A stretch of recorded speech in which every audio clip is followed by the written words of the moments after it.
taking the meeting today because Paul is not with us. So it's my pleasure to wish everybody Happy New Year and to extend a very warm welcome to members and officers alike to this meeting of the Governance and Audit Committee. If I can move on to item 1, which is apologies for absence. Have we any, please, and Jeremy? Yeah, apologies from Paula O'Connor, from Non Jenkins with Audit Wales, and Gillian Gillett with Audit Wales. Okay, thank you, Jeremy. Item 2 is disclosures of personal and prejudicial interests. Has anybody got anything that they want to declare at this stage? So please put your hands up. Metaphorical hands, that is, basically. Okay, no hands I can see. So item 3 is to move on to the minutes. We've all had a copy of those minutes. I will read through them one by one, or page one by one, in case anybody's got any comments. If they have, please indicate. Page 1, page 2, page 3, page 4, page 5, and page 6, page 7, and page 8. Any comments? Okay, would somebody like to propose that those minutes be accepted then, please? Michael? Michael Walker, thank you. Opposed, seconded? Yes, certainly seconded. Thank you. Thank you, Mike. All those in favour, just to do it properly, please show with your hands, just to make sure the hands are working on the screen.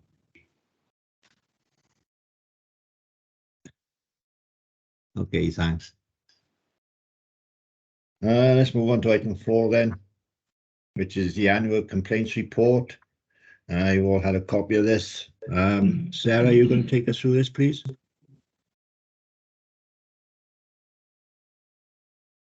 Yes, thank you, Chair. So the aim of the report is to provide assurance on the complaints handling process and covers performance during the last financial year, 2021 to 22. The Council takes complaints very seriously and uses them as a valuable resource to continually improve services. And you can see the measures and improvements that have been made by heads of service in the report.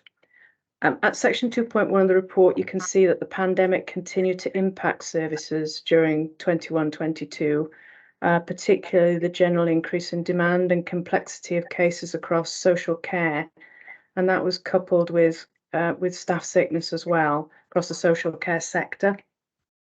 And the IT system for corporate complaints was delayed because staff had to prioritise payments to support residents and businesses, but this is now back on track and this year, so we aim to go live at the beginning of the new financial year. The performance figures for corporate complaints and social services are highlighted throughout the report, as you can see. Stage 1 complaints increased slightly for both corporate complaints and adult social services, which is understandable given the increase in demand and complexity across services during the year.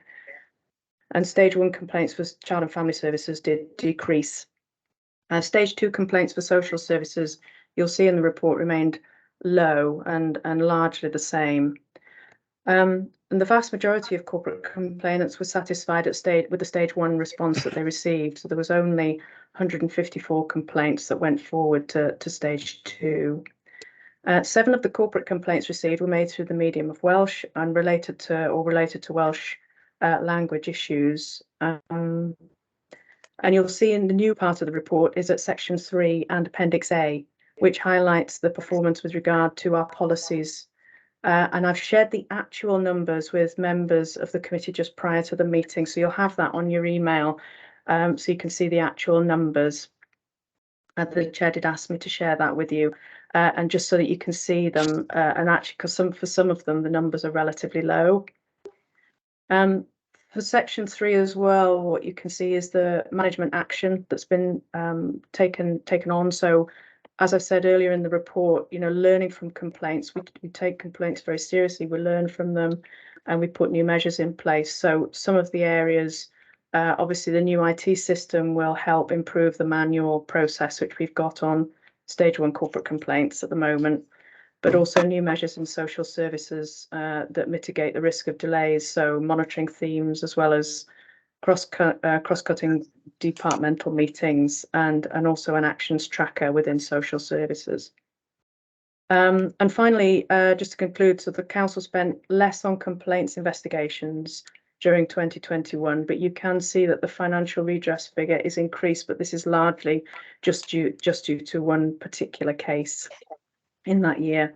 And just to highlight, there are no areas of management concern to report to the committee.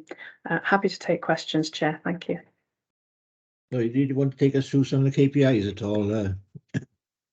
If you would like, yes, I can take you Yes, through please, those. if you would.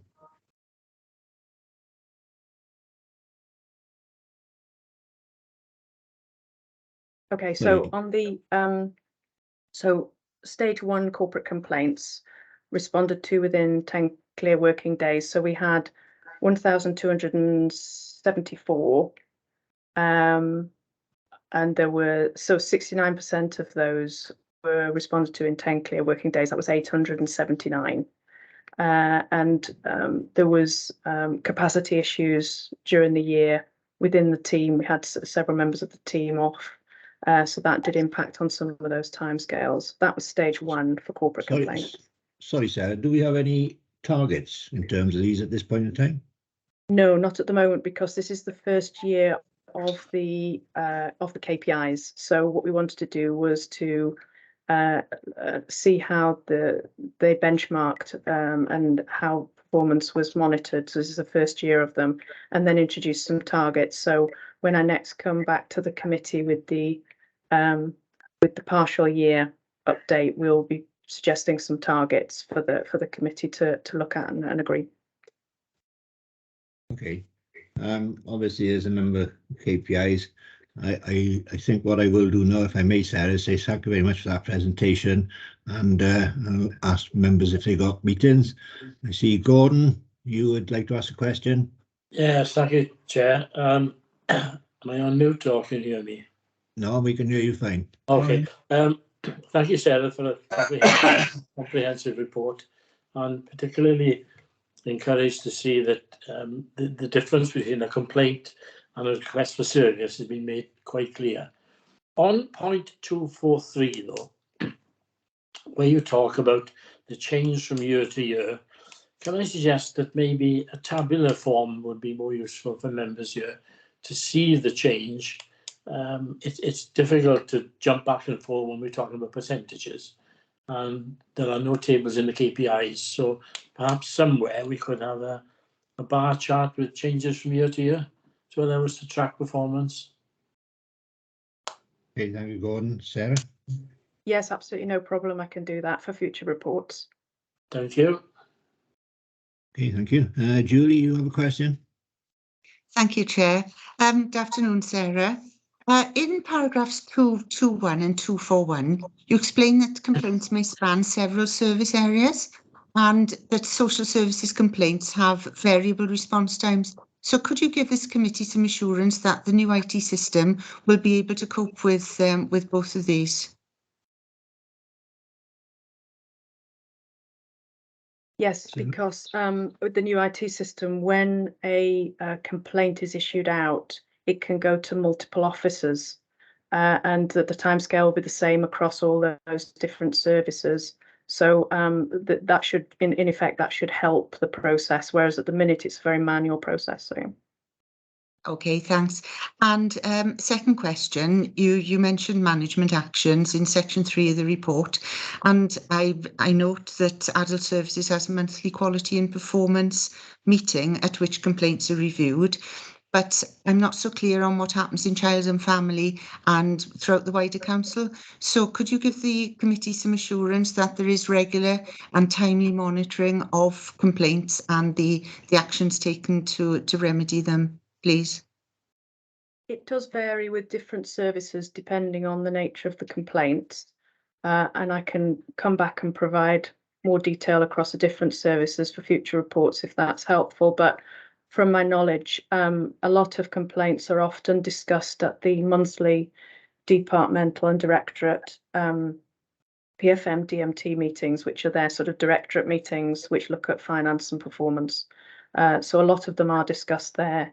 But I can come back and give other examples if that's helpful for future reports. Thank you. And lastly, a quick question in We've lost him. Sorry, you muted yourself, Julie. You're on mute. Sorry. Paragraph 5.1 in respect of financial implications. Most costs are incurred in respect of stage 2 investigations. So is it reasonable to assume that the new IT system will not have an impact on costs? It'll be on performance? Yes, because the majority of the cost is in the investigations, which are often external when it comes to social services. So that we have to pay external investigators to do that. That's part of the social services legal framework, the legislative framework. It has to happen that way. So the costs wouldn't change. Okay, thank you. Mike White, Councillor Mike White, you have a question?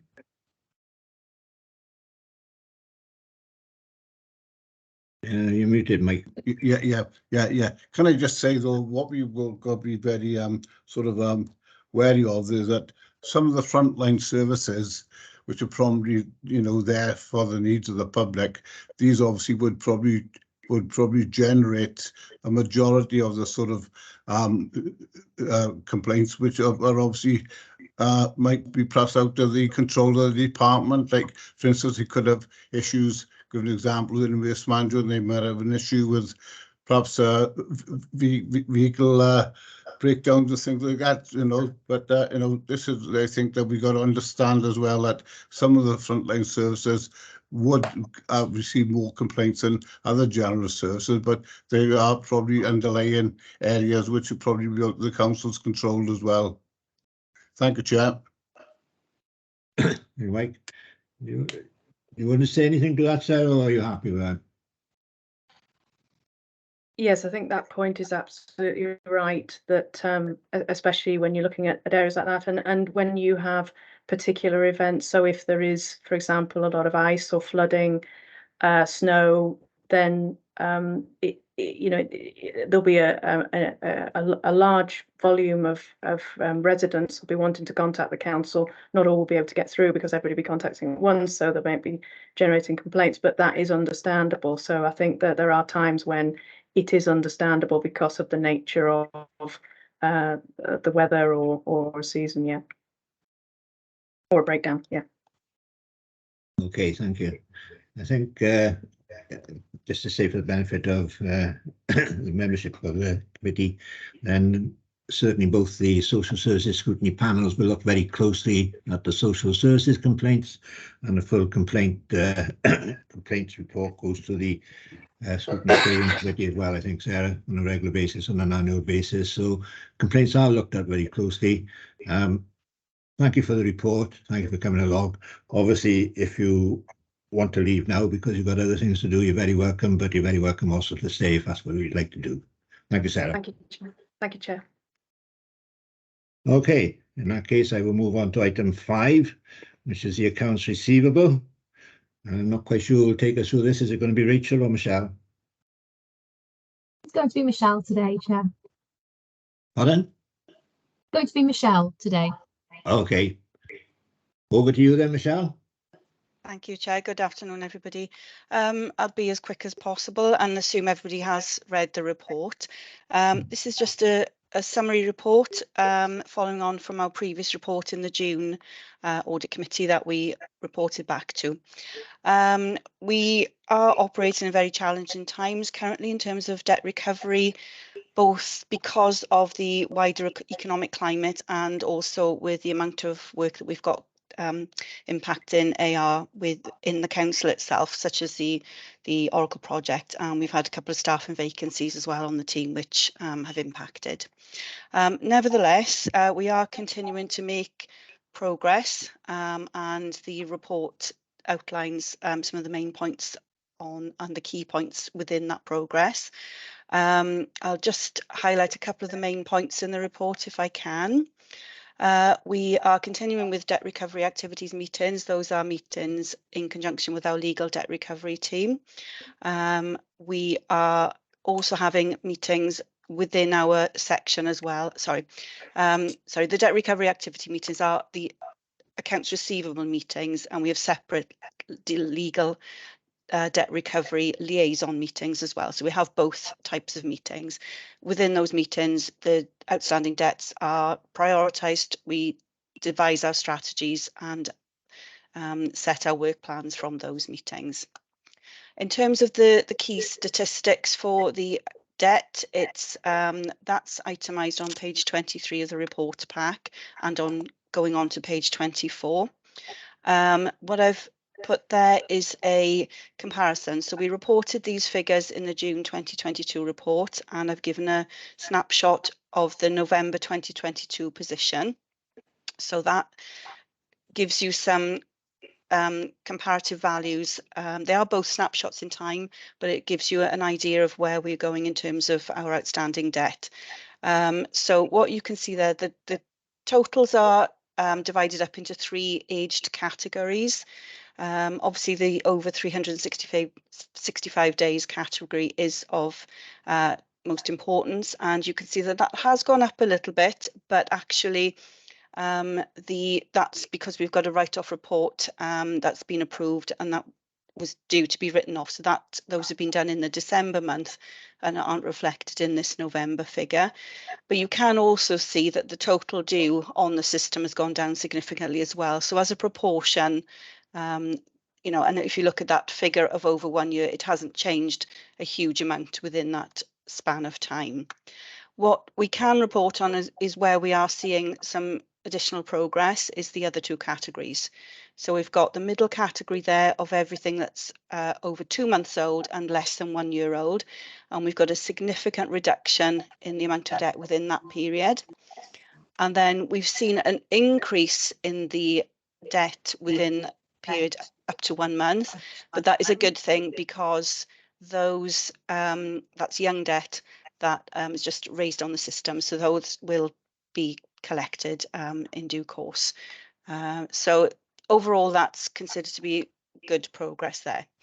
Other work that continues, a lot of this is part of our normal procedure, is write-offs. So we have, as I've just said, progressed write-offs for this year, and we'll be processing more before the financial year end as well.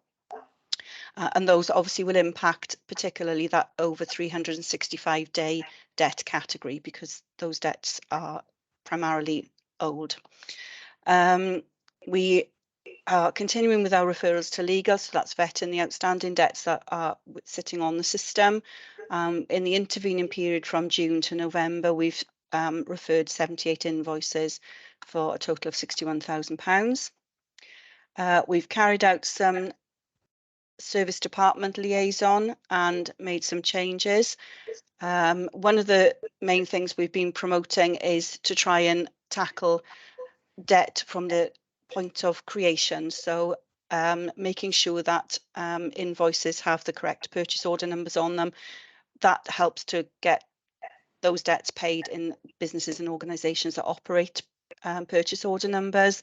We often get a lot of delays where those are not put onto invoices when they're raised. So we've done a lot of liaison with the service departments around that. We also continue to reiterate to them to seek payment for goods and services up front without the need for credit wherever possible. And I can support them in terms of the options available to them for collecting payment in advance or at the point of the service through the cash management team that I also manage. So that's we make sure that that is all linked up correctly. And we've also implemented a new process in conjunction with the Education Finance Department in the last few months. Excuse me. And that change is that we are collecting all of Swansea Schools invoices by direct debit, which improves the administration, so there's less time spent on collecting those invoices and chasing them up for both the AR team and the Education Finance Department. And it also saves time for the school staff as well and improves the cash flow. Disputed invoices have gone down significantly since June to November, so from a further 22% reduction in terms of volume. Again, I've mentioned the legal department liaison. So although we are making progress, it's certainly not a perfect picture at this point, and we have some remaining challenges facing us as we move forward. We have filled the 2 vacancies on the AR team now, and the new starters are currently undergoing training, which is good, but obviously it takes time for those staff to be brought up to speed. And that brings the staffing complement of the central AR team to 6 FTE. We've got the move of the Oracle EBS to the cloud platform, to the Fusion system. Now, the EBS system moved to the cloud platform, sorry, not the Fusion system. Now, that move caused us some difficulties in technical issues, and that took out quite a bit of time resolving those in conjunction with IT. And one of the impacts of that was one of our key reports that we submit to PFMs stopped working, and we're actually still working with IT to try and resolve that. It's currently with IT at the moment for that particular report. We've obviously got the global economic situation that's impacting our ability to collect debts, and we have seen significant impacts from businesses going under through COVID-related reasons, which has we expected when we went into the pandemic, but obviously it takes a while for all of those impacts to show itself within the outstanding debts and the write-offs. We've also got the Oracle Fusion project going live in April, and that will has impacted us, and we expect that to impact staff once we go live with training on the new system. So, you know, that will be short term, but is expected to be seen. And then finally, we've got the expected implementation of the statutory debt repayment plan, which comes under the breathing space regulatory umbrella. That has been delayed following creditor consultation, and obviously affects the whole of the UK, not just Swansea Council. And that's likely to be 2024 now, so that's a future challenge. There were some future activities identified in the June 2022 report, and I've provided some updates on those. The reporting methodology would be considered, and what we've done is taken out the direct debit instalments from the 60-day debt report, so that they're just looking at debts that they need to look at, and not ones that are for future collection that they don't need to be concerned about. And we've also changed these Swansea Schools invoices to collect by direct debit as well. There was an activity identified to look at the reporting of the, sorry, I'm just checking where I am here. Reporting to CMT in the coming months. So that has been completed, and during the last period, and an update will be provided to CMT at the close of this financial year. There was an action also for reporting on or reviewing the additional resource for the AR function, but the existing budget restrictions and financial position has led to a pause on that. Although we filled the existing vacancies, any additional resource is now on stop for that particular area. And obviously the other action was to report back, which this report completes that action. So that concludes the summary. So if there are any questions, I'd be happy to answer them. Yes, thank you, Michelle. Appreciate that. I'm sure the one thing that we'll be watching very closely, that's for sure, is the table that you've got in 1.3, I think it is, or in 1.5. So I think we'll be keeping an eye on that very closely. I have got a number of hands going up now. I'm going to start, if I may, with Phil Sharman. Chair, thank you very much. And Michelle, for your presentation. I know when this came before the committee back in June, a number of members, including myself, were quite worried at the picture. And I mean, I can see from your report here, we are seeing now some substantive progress in addressing this issue of arrears, and that is really, really encouraging.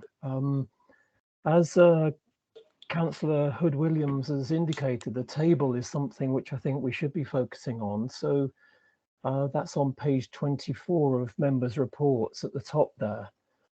I wonder if I could just focus in on the debt which you've highlighted there between 2 months old and 1 year old, where it appears there's been the most significant progress. A reduction of 3.8 million is really quite notable, I would say.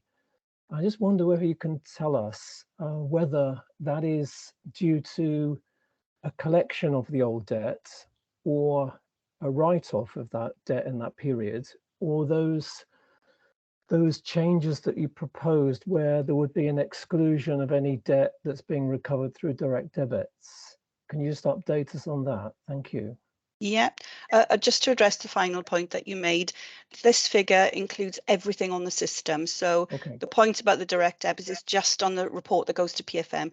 This figure is absolutely everything that's on the system, no matter what category or status that invoice is on. I think we would prefer that, so that's good. Thank you.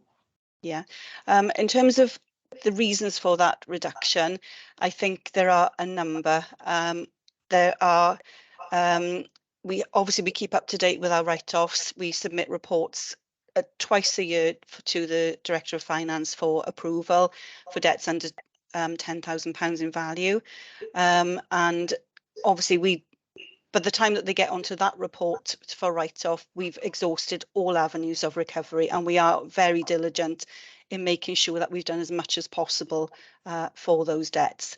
I think as well, it's just improved efforts across the board, really. There's not one reason that I can say we've written a high value invoice off or anything. It's nothing like that.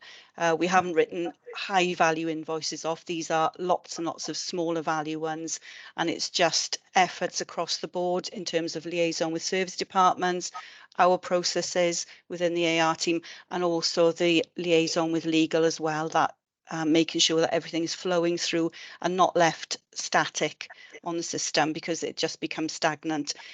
You need to keep everything flowing and moving forwards to the next point of process. No, Michelle, thank you. Chair, I'm satisfied with that response. I think there's been major effort in this area, I can see, and that's not taking away from what Michelle said earlier about the debt that's over 2 years old. Nonetheless, I can see there's been some real effort in that middle range, so that's much appreciated. Thank you. Okay, thanks, Phil. Leslie, you have a question, Councillor Leslie Walton? Yeah, thanks, Chair. First of all, to echo what Phil's just said, very pleased to see the improvements, and I can recognise that an awful lot of hard work has probably gone into getting some of these things a bit better. Just a couple of quick ones. One, I am assuming that the statutory debt repayment plan is beyond your control anyway, so that probably doesn't help. Can we just have a little bit more information as to what constitutes a write-off? At what point do we say that? I can imagine that there's no point in chasing something that you've got no chance whatsoever at this stage of recovering, but obviously there's a bit of a balancing act that's got to go on between writing it off completely or thinking, is it worth carrying on looking at? Thanks. Yeah. In terms of the statutory debt repayment plan, yes, that is a UK-wide initiative that's been implemented by the government. We will have no say in that, although creditors are asked to provide feedback through consultation, but it will impact us, and it might mean that we're less flexible or can't be as flexible as we would like to be in terms of negotiating with debtors, but we're waiting to see what the final terms are in that aspect, and it will affect all the areas that collect revenue for the council as well. In terms of your second question, sorry, can you just remind me what that was? Sorry. Just a bit more about the write-offs. Write-offs. At what point do you write? Sorry, yes, the write-offs. Yeah. So without going into too much detail on this particular meeting, we have criteria, very specific criteria. We have a protocol that is set out that has been signed off by legal and by the Director of Finance as well. So we have procedures and terms within that protocol where we can put debts onto write-off. But before they are put onto write-off, there is what we call a vetting procedure carried out on that particular debt. So we will look at the invoice itself, make sure everything is correct. We look at where the debtor is. We look at any forwarding addresses. We have a range of tools that we use, access to other systems to look for forwarding addresses. We use the internet, we use Experian. So we use all the tools at our disposal to try and identify if that debtor has moved on where they are, what the current circumstances of the debtor. And usually by the time it gets to that point, we've sent several letters and tried to engage with that debtor. And that it's really only the ones where we have exhausted all of that they go on to that write-off list. And if they go to legal, there is a threshold in terms of referral to legal because the costs for entering debts into court have increased. So that's been reviewed as well. So there is a cut-off point in terms of the lower value invoices that go to the legal debt recovery section. But, you know, wherever we can, we will refer to legal and make sure that those are progressed to its furthest point as well. But even then, you can't always guarantee that you'll get payment. You might even get a judgment and still not recover that money. So you have to get the right balance of effort against likelihood of recovery, and ultimately the value of the invoice does dictate that. Okay, thanks, Michelle. Very good. Thank you. Okay, thanks. Rachel, you got your hand up. Do you want to say something at this stage? Yeah, thank you, Chair. I just wanted to give an update from today, actually, in relation to the over 365-day debt on the report. So there was a CMT meeting earlier today. Ness is on the call. She was at that meeting, whereby we put the full list of suggested write-off that need to go through the sign-off process, and we'll now be taking that through the very final approval stage. So the next time that you should see a report, there will hopefully be a significant change on that high value, the old debt, and that will be resolved imminently. Do we have any indicative figures at this stage? No, because until each individual report goes through each individual portfolio, we won't know what will and won't get signed off. So I think I'd probably prefer to get the approvals and get the sign off and bring you the actual confirmed position, which you will know is definite then. Okay, Rachel. Thank you for that. Julie, you have a question? Yes, thank you, Chair. Hi, Michelle. You've given us a lot of useful information about the write-off process, and you do a lot of work in terms of individual debts. But I'm wondering whether you do any root cause analysis to identify trends. What I'm thinking of is possibly identifying trends to minimise risk going forward. I think one of the biggest things that we can do to minimise risk is to prevent credit being given wherever possible. So we emphasise that we shouldn't be raising invoices at all if we can collect that money ahead of providing the service or at the point of providing the service. It's not always possible for every service area, but there are some areas where that can be done. So wherever we identify that, we do make sure that we communicate that to the department, and we will support them to put those alternative processes in place so that they're not actually giving credit where they don't need to.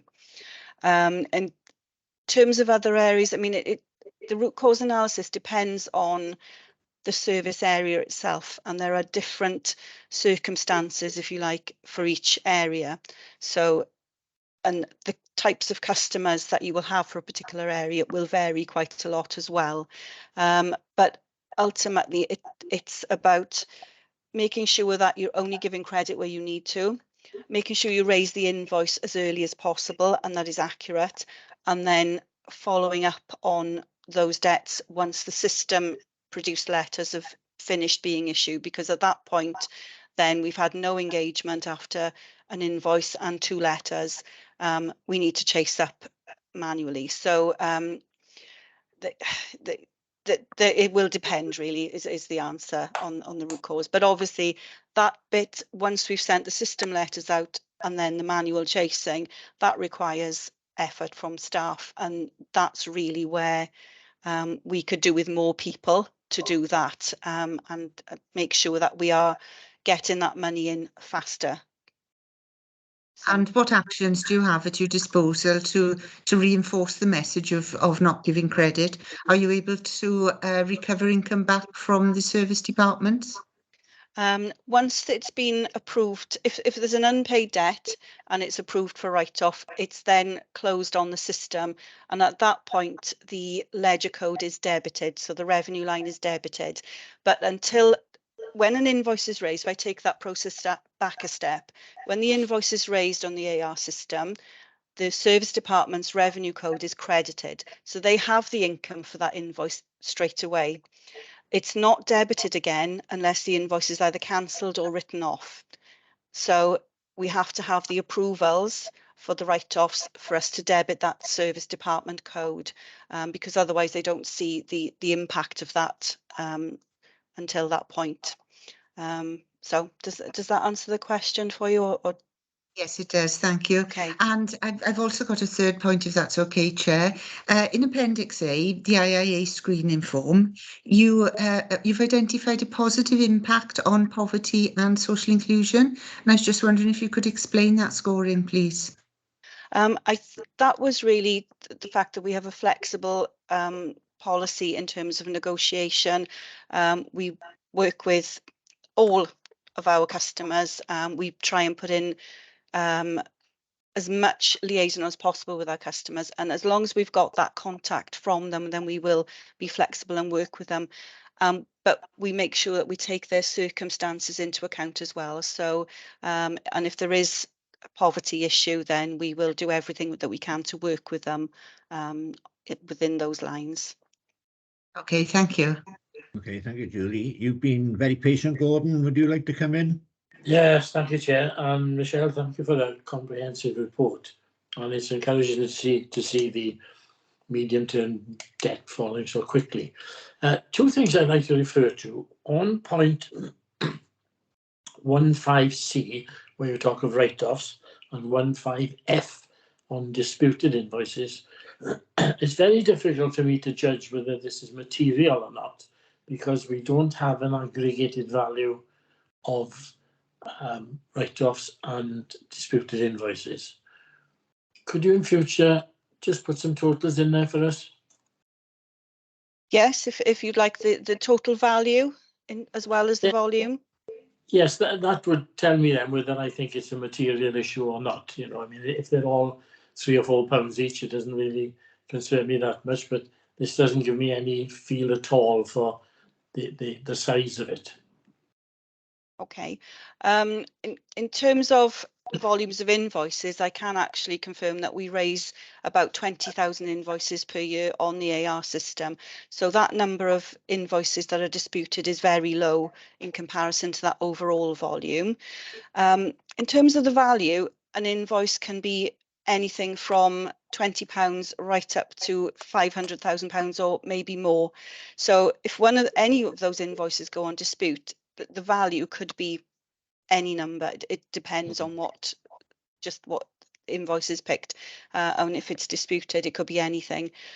So the value could vary quite widely in terms of that for disputes. But I can certainly include the totals if you feel that would be information that you need to see in the reports. And in terms of write-offs, I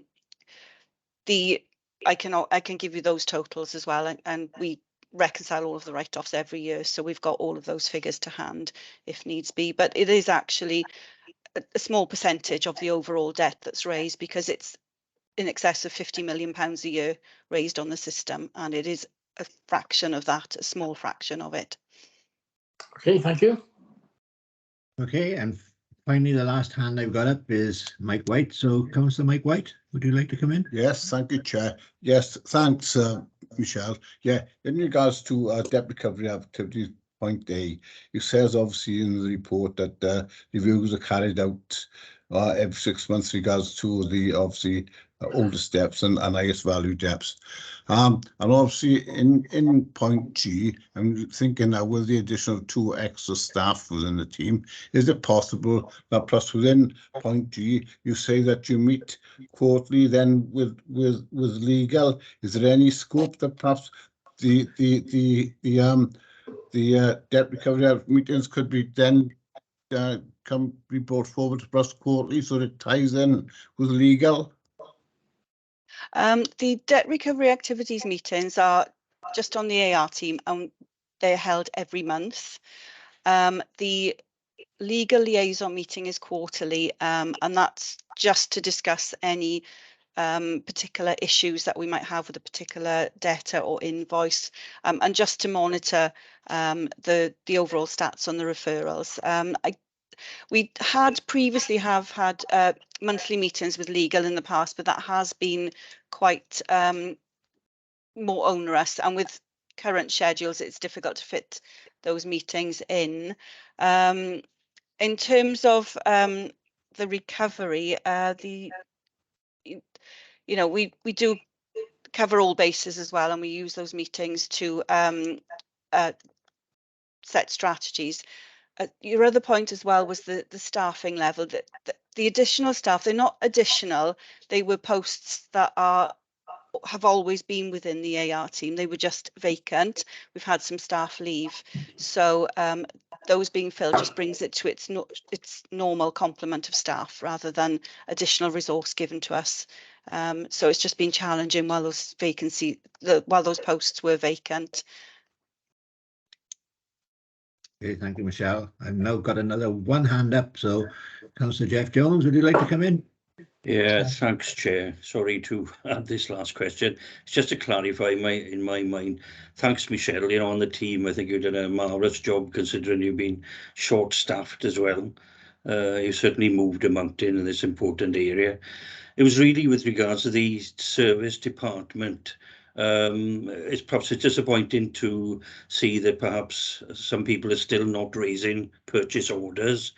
You actually said that once a purchase order is raised, that department or service department area is actually credited straight away, which I see as a bit of a disincentive, really, you know, because even if they've done something wrong, they are still credited.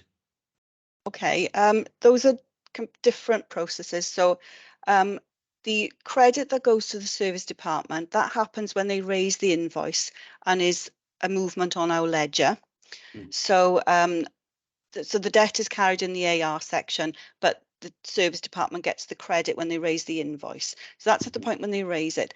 The point I was making about purchase order numbers, that's before they raise the invoice. So what happens is they need to get a purchase order number from the organisation that they are providing the service to. So it's not our payables department, this is another business, and that could be any number. So we need that number to go onto the accounts receivable invoice so that when we issue it, it goes straight to their AP section. They match it on amount, line and reference, the purchase order number, and it will be paid much more quickly.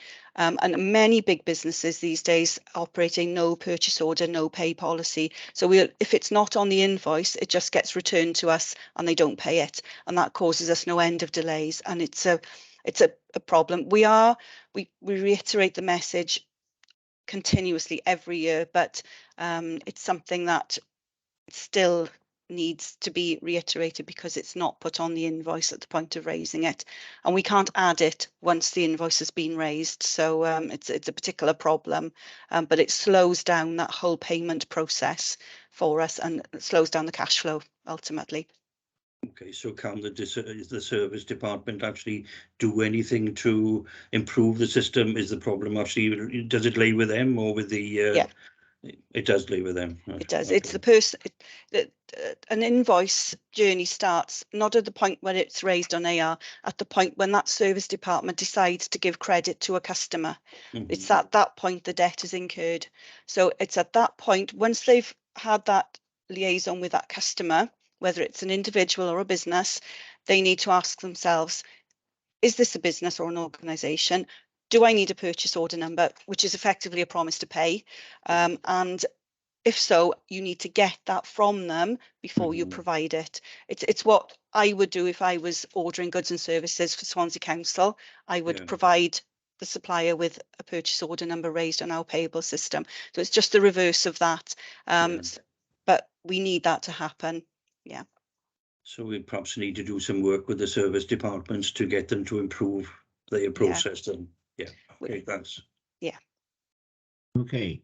In that case, can I say to Rachel and Michelle, and particularly Michelle, thank you very much for the presentation and for the way you've answered the questions. I think that's been appreciated by the committee, certainly.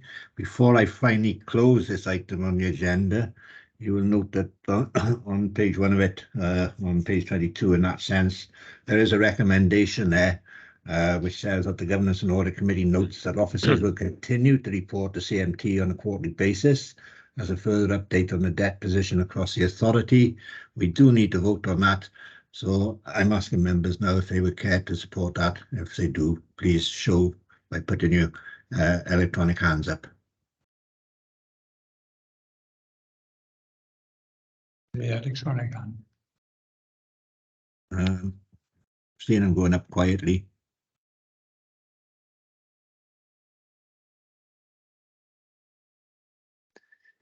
Where would that be on the system?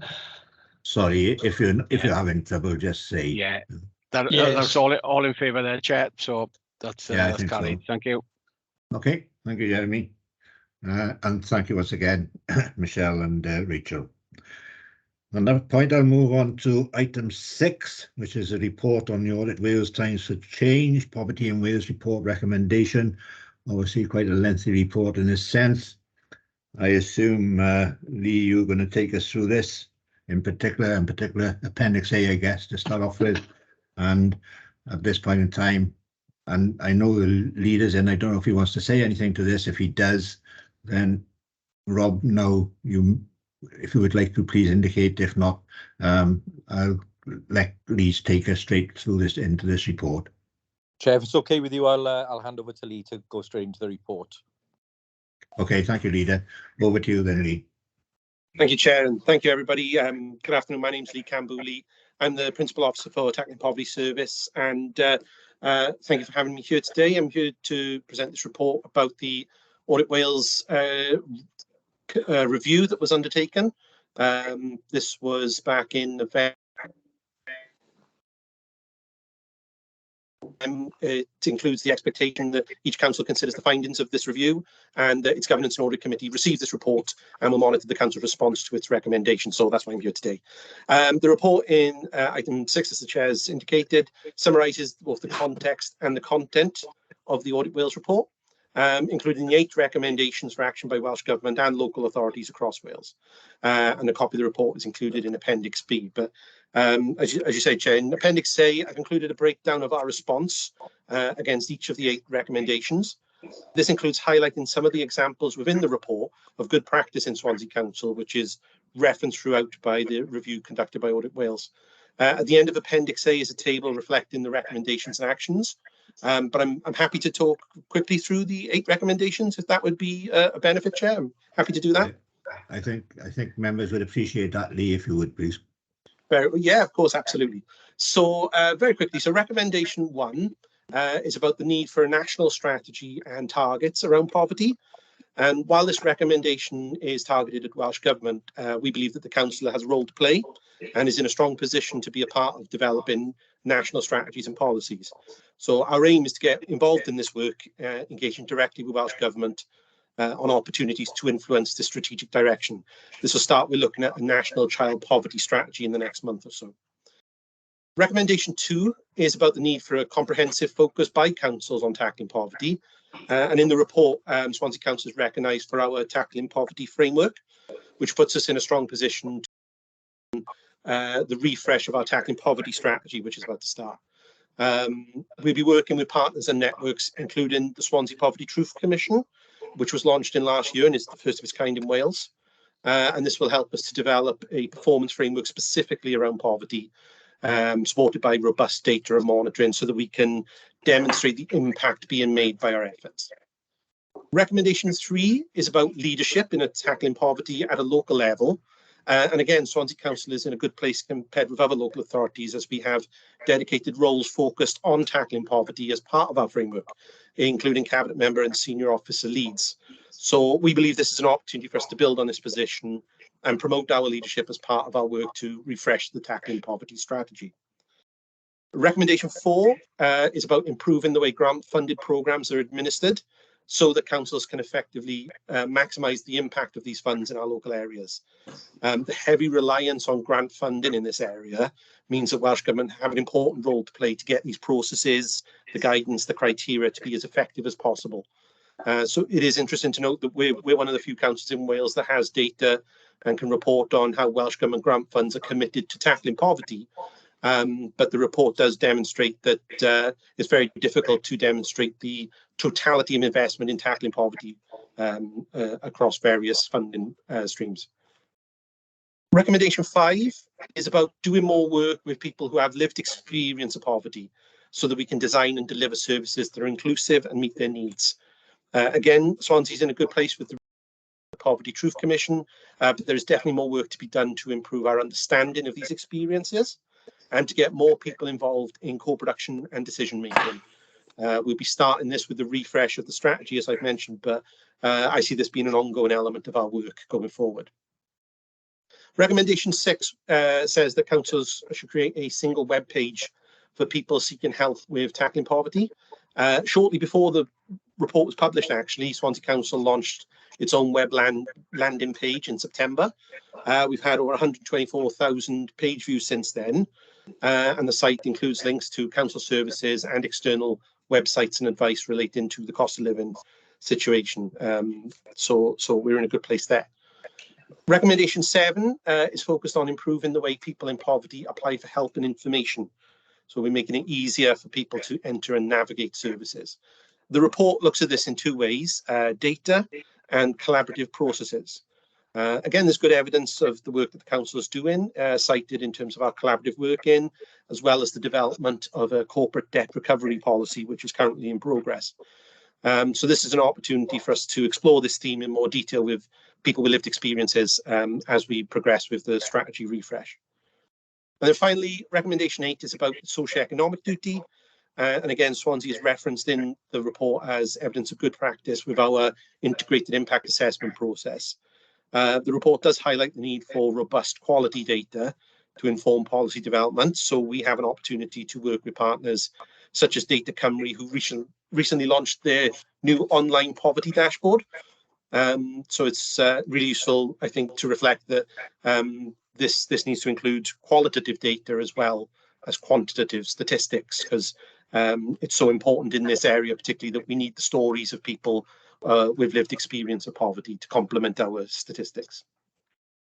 So those are the 8 recommendations. The only thing I'd like to add really is that this focus on tackling poverty is a corporate priority. So a number of departments and teams contribute to the work being done to tackle poverty and will be involved in responding to these recommendations. You know, this is an opportunity for us as part of the refresh of the strategy to re-energise our efforts and respond to these recommendations. So just to summarise, having reviewed the Audit Wales report with colleagues, we agree with the findings and the recommendations of the report. We recognise the areas where further work is required, and even in those areas where the council is already evidencing good practice, we believe we can do more. The Audit Wales report reflects that poverty remains a complex challenge for our population and requires changes and commitments if we are to help people in poverty and those struggling with the cost of living crisis. So just to finish, the next steps, we'll ensure these actions that we take to address the recommendations are incorporated into our service plans for the next financial year. And into our performance reporting going forward. We'll also consider the recommendations in our refresh strategy, as well as the ongoing development of the corporate plan to ensure we've got the right monitoring and reporting mechanisms in place. That was all I was going to say, Chair, so thank you very much and happy to answer or take away any questions. Well, thank you for that, Lee. Obviously, it's very comprehensive and members would have appreciated it. I've got a number of hands waiting to ask you questions at the moment. those hands represent people, of course, so it's not the hands that are going to ask the question, which would be silly, but I'll call first of all on Mike White. Councillor Mike White, you have a question. Yes, thank you, Chair. Thank you, Lee. As I say, reading the report, a very lengthy report, and was very, very, very sad and depressing that in this day and age, we're in the situation where we are. We're one of the most 7 richest countries in the world, and we, unfortunately, in 2022, got very, very sad issues of people falling into poverty. What I'd like to ask, Lee, is what is the cooperation between the local authority and the stakeholders? Is there a good sort of cooperation there? And secondly, in regards to point 6 about the web landing, unfortunately, people that are probably in the situation of being in poverty might not have the facilities to access the council's sort of web page, and would it be perhaps scope that we could perhaps promote the agenda for poverty and take perhaps it out into our communities, so that people then in those communities would be able to access and ask about facilities, perhaps if we use our community centres or libraries, or even done sort of a roadshow within communities to promote these people that find themselves in these unfortunate situations. Thank you, Lee. Thank you, Councillor. Yeah, very happy to respond to those 2 points. In terms of our cooperation with stakeholders, and particularly I think with people that have had experience of poverty, you're absolutely right. This is a really important challenge for us, that we've got to make sure we're listening and hearing the voices of people who've been through this. The launch of the Poverty Truth Commission is a good place to start, but there is more that we're doing in terms of engagement, and we want to reach out to a wider community and a wider group of people as part of not just the strategy refresh, but our ongoing services going forward. So I expect that whilst we have got good relationships, we're probably not speaking to as many people as we want to, and that's an area that we want to do more in. And in terms of also with our partners as well, I think we have, in fact, we had a meeting this morning of our Swansea-based Poverty Partnership Forum, and there are many organisations part of that that are helping us to engage with local people who are in this position. So we're definitely building good strides in that space. And just to your point about the web page, you're absolutely right. You know, the promotion of the web page has helped us to reach a digitally accessible community, but we're also engaging with front-facing colleagues to make sure that we're engaging in local communities. For instance, local area coordinators who have access to the page and can direct people, you know, in their engagement with when they're walking alongside individuals in communities. There's probably again more promotion that we can do as we move forward, and I'd like to explore that with local communities, and we can build that into our plans for the next year. Hope that's okay. Yes, thanks, Lee. Thank you very much. I also have Councillor Leslie Walton. Leslie. Thanks, Chair. A couple of observations, but hopefully you want to comment on. One, for me, the most important recommendation is about listening to the people affected. And that's where, I know you'll know this, that's where Poverty Truth Commissions are absolutely vital, because they treat everybody who attends that meeting as an equal representative. There's no leaders, no people preaching or anything like that. You're all treated totally equally, whatever your status and your reason for being there. So personally, I think that is one of the major things we should be concentrating on, because we have got to help the people in the way they need help, not start assuming, oh, we know best, we know what they should be getting. We've got to be listening to them all the time. So that for me is the most important factor. The other thing I just thought I couldn't quite spot anywhere, that where it looks at sort of actual tactical planning, it mentions any involvement of cross-council. Now, I know fairly recently you've had the corporate joint committees set up.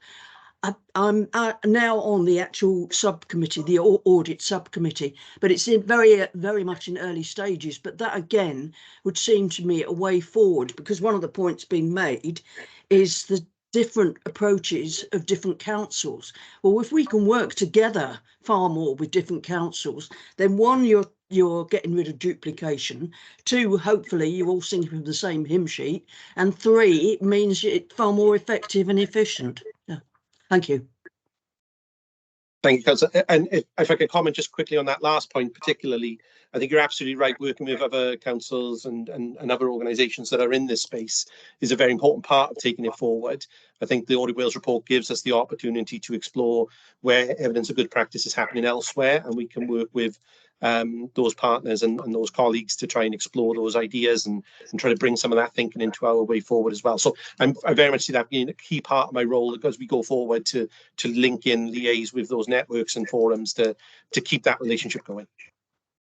Thank you. Okay. Thank you, Lee. Julie Davis, you have a question? Thank you, Chair, and thank you, Lee, for your presentation. Could I take you to recommendation 7, please, in respect to streamlining and improving the application information services for people in poverty? One of the bullet points recommends creating a single integrated customer account as a gateway to services, and this is part of central government's 10-year strategic plan for administrative reform. I've looked at your action plan, but I'm wondering whether the council has been ambitious enough in terms of its actions in relation to recommendation 7. Perhaps you could expand on it, please. I'm very happy to. Yeah, I think this is one of those areas that I wanted to spend a bit more time exploring with Welsh Government and with colleagues to understand those exact ambitions and the role we play into it. I think you're absolutely right. That single gateway into service, it's a complex issue for us to tackle. And we're not going to be alone in being challenged with this. I think the report highlights that none of the councils in Wales have really kind of gotten to grips with this yet. So I think this is probably an area we'll come back to as we progress and do further engagement, as I was just saying to the council there, with other councils, with other organisations to try and explore what does that look like. I see that journey that we've talked about in terms of the journey that people go through to be underpinning that access to services. So we've got to kind of map that out and understand it in order to be able to build the processes that sit above that provision. So I totally think that this is an area that we need to do more work on in terms of understanding the ambition and how much more we can put into that commitment. So I'd like to explore that more further. Yes. Okay, so the recommendations and action table is a living document then? Absolutely, and I imagine some of the detailed actions will come out as we develop our strategies and our action plans coming out of the engagement we have with people with lived experience as well. So we'll have strategically driven ideas and imperatives, and we'll have ideas that are generated locally by our engagement with people. And my team will be bringing that together in order to come up with a more detailed action plan that will underpin all of these recommendations. Okay, thank you. Thank you, Lee. I haven't got any other hands up at this stage in terms of people who want to ask questions, so it is appropriate for me to move on to Appendix B. Having said that, let me just say thank you very much for coming along and for giving us that presentation today and answering the questions. Appendix B is more one for the Welsh Audit Office to answer for us rather than anybody from Swansea, but I don't know if anybody wants to say anything on that. I don't know if you've got any views that you wanted to express, Rob. No, not at this point. I think Lee is, as you say, has covered all of the first part of the report in great detail and done a really good job there.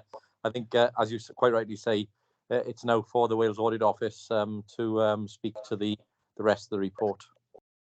Yes. Unfortunately, we don't have anybody from Welsh Audit Office, so in that case, really, we need to move on, I think, in that sense.